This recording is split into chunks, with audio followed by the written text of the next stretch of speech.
my third grade year, first year of football, I played center. Wasn't a big fan of that, but that's what I had to do. And then I didn't really play quarterback until I was in fifth grade. My dad was my coach. Played that for 2 years, and then played more tight end. And then, yeah, so growing up, I only played a little bit of quarterback. I guess it wasn't really hard, really for me until I got to high school. I recognized that, I wasn't good enough, the way I was playing. And I had to get better if I wanted to compete at the elite level that we are now. So my sophomore season, after my freshman season, I guess I was like 7th on the quarterback depth chart. So like 6 guys had either get hurt, leave, or something else before I would even see the field, think about seeing the field. My goal my entire life, was to play quarterback in college, play quarterback here in college. And I recognized that the way I was going, that was not going to be the end result. So I took it upon myself and started working a lot harder. I got up to third, beat out 3 guys, got up to third, and then after we scrimmaged Louisville Male my sophomore year, became the backup, and then we're playing on national television against Cincinnati St. X, and our starter goes down, and I had to come in and finish the game. It was very, very helpful that happened to me, because whenever, I had that feeling in college that I wasn't good enough, I recognized that, hey, I'm able to do it. I just got to go out and do it and be committed to get better. So, it was good to draw parallels from high school. There was a time, last fall, when I kind of said, gosh, I'm not really sure if this is for me. I'm not really sure if I'm good enough to play here. I was redshirting. Things weren't going good. I wasn't throwing the ball well.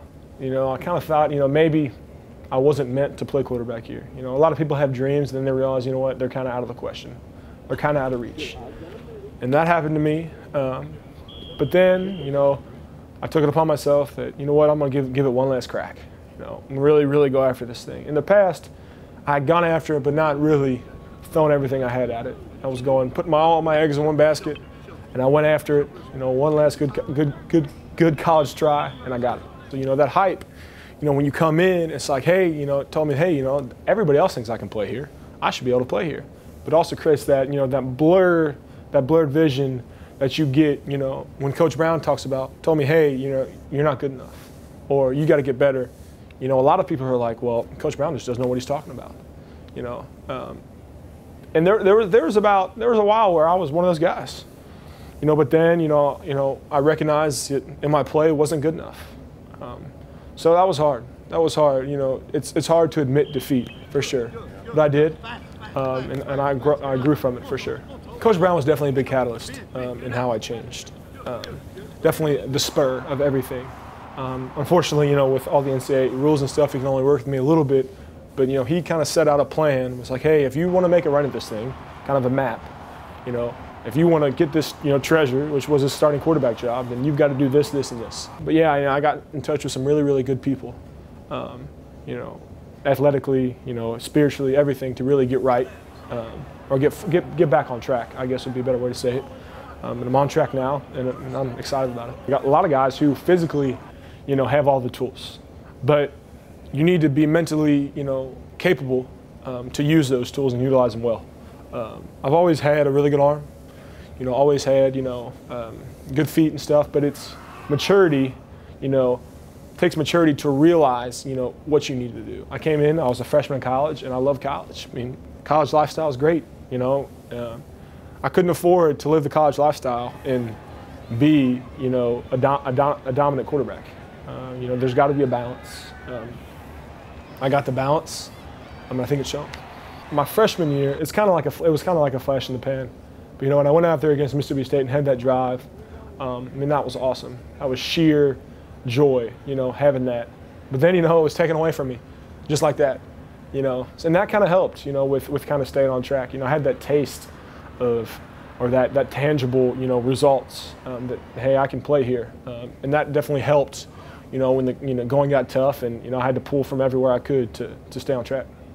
Every person, leads, it's some aspect of their life, whether it's a little brother or a classmate or, a parent or something like that.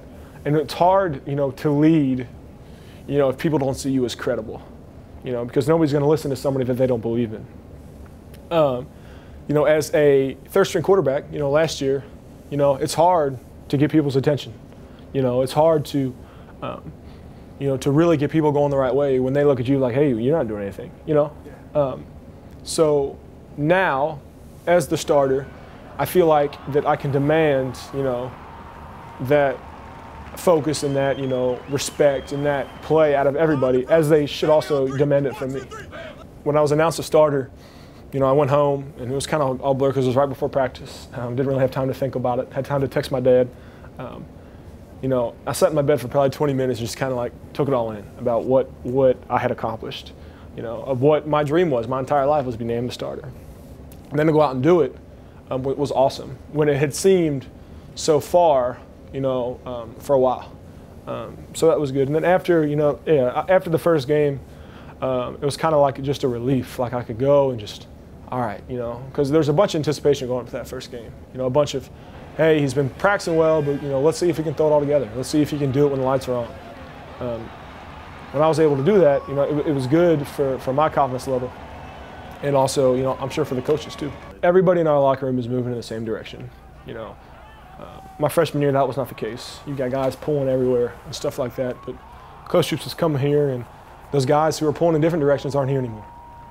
Everybody here is, going towards that same goal, and that's winning every football game we play. I got pretty banged up in the first half, and I was in there at halftime, kind of thinking like, it was tied 3-3. We didn't really succeed as much as we wanted to in the first half, and I was like, man, first of all, if I am weak, I can't show weakness, but I pulled from everywhere I had, pulled from the Lord, pulled from my teammates, and was able to go out there and play well.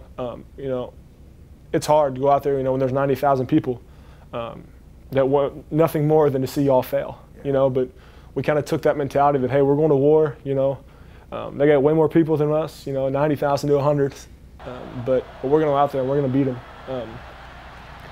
And I've always said that, you got to have the confidence that you're going to win the football game or you got no shot. Somebody said, both people who think they can and think they can't, both are usually right. So, we went out there and we convinced ourselves that we were going to win that football game. But we were right there, right there in the swamp in triple overtime to win that football game. It didn't happen, so we didn't accomplish our mission. But I think it's definitely a huge step for us. Losing is not going to become a habit around here. We're here to win football games. We're going to win a lot of football games here, and I'm excited for that to start happening.